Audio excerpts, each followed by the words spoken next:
Welcome to Bible Believers Fellowship, where we love you enough to tell you the truth.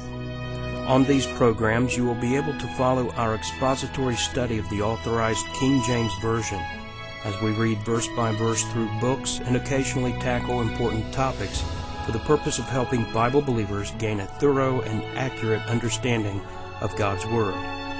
We now invite you to join us in our study. Now I want to start, last week we went up to verse 35, and we didn't have time to really get into the Urim and the Thummim, and let's start by saying that we really don't know what it is. So I'm not going to reveal any unknown truths to you tonight about the Urim and the Thummim. But the Urim and the Thummim were placed in the breastplate, and they were used for communication. God would actually speak through these things somehow. We don't know exactly how.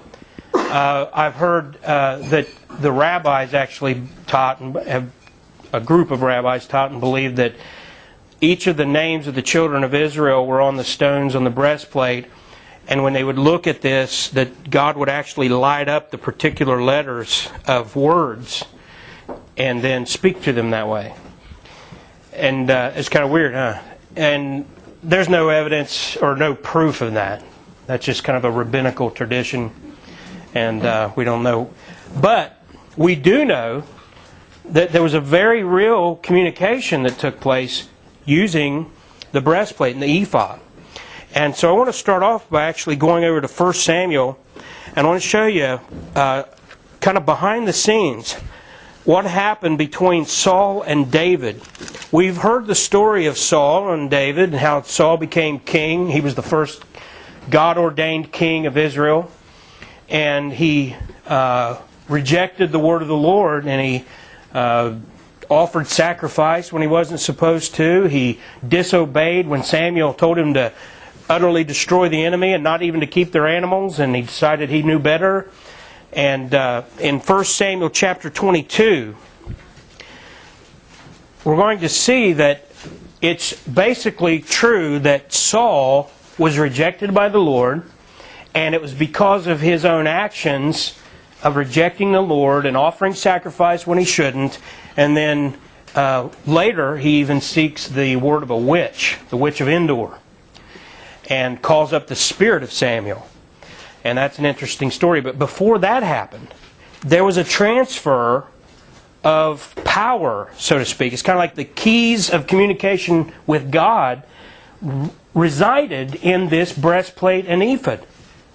And so here Saul is going against the word of the Lord. And in 1 Samuel 22, look at verse 17. It says, "And the king said unto the footmen that stood about him, Turn and slay the priests of the Lord, because their hand also is with David, and because they knew when he fled, and did not show it to me. But the servants of the king would not put forth their hand to fall upon the priests of the Lord. And the king said to Doeg, who is an Edomite," it says it in the verse, "Turn thou, and fall upon the priests. And Doeg the Edomite turned, and he fell upon the priests, and slew on that day 85 persons," that's 85 persons, "that did wear the linen ephod. And Nob, the city of the priests, smote he with the edge of the sword, both men and women, children and sucklings, and oxen and asses and sheep with the edge of the sword." So this is a little told tale of Saul.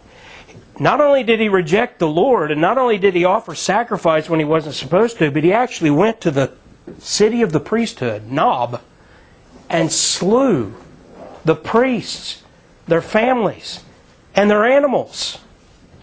Totally wiped out the priesthood of God, with only a exception in verse 20. "And one of the sons of Ahimelech, the son of Ahitub, named Abiathar, escaped and fled after David.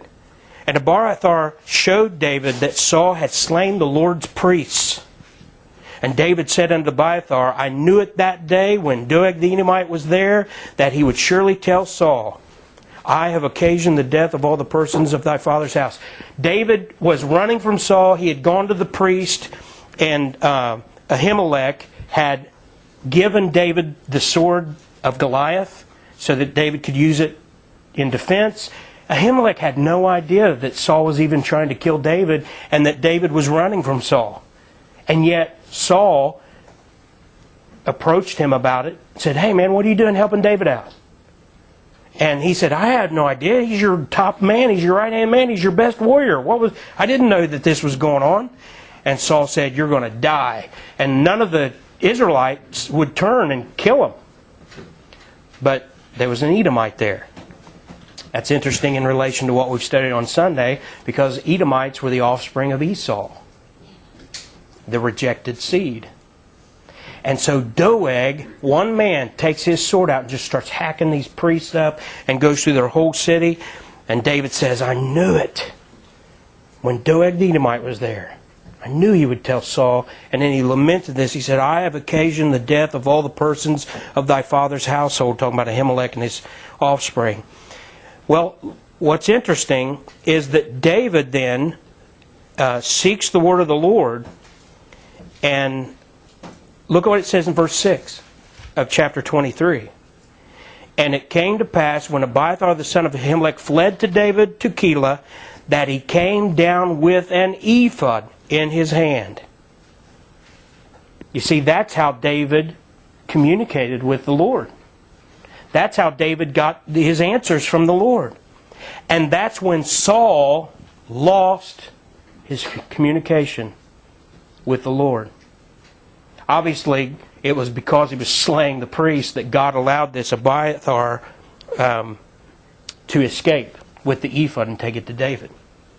So that's just one example of how, now go back to Exodus 28, how this ephod and the Urim and the Thummim played out, or was used to play out, what was going on throughout the years of the kings.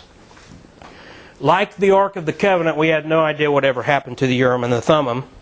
Eventually it was lost, and we're not even sure if they had it up to the time of the destruction in 70 AD. But now, I just wanted to go over that with you, give you that background. That's an interesting story. It's useful information as you're reading through this. And now we come up to verse 36 in Exodus 28, and we're going to see that there's a phrase, a very important phrase, that would be placed on the mitre, on the front of the mitre, which would be on the forehead of the priest. So picture this as Annie reads. Go ahead and read verses 36 through 38.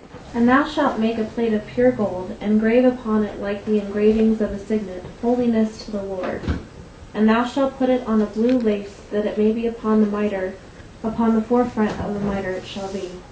And it shall be upon Aaron's forehead, that Aaron may bear the iniquity of the holy things, which the children of Israel shall hallow in all their holy gifts. And it shall be always upon his forehead, that they may be accepted before the Lord." So you can picture this holiness to the Lord on the forehead, on the mitre, worn by the high priest. And of course this pictures Jesus Christ in some way. And we've talked about how everything the priest wears pictures something about Jesus Christ. He would have the tribes of Israel on his shoulders, 6 on one and 6 on the other. And that speaks of his second coming, when upon his shoulders shall the government be, when he leads as King of Israel literally on the earth. Then there was also the 12 tribes on the breastplate in rows of 4.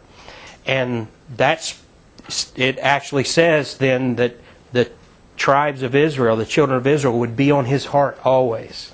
And that pictures how Israel is on the heart of the Lord. And he loves Israel. And so it's called the breastplate of righteousness. And it's also called the breastplate of judgment. So there's the twofold ministry of Messiah with his people. And now you have this mitre, holiness to the Lord, across the forehead.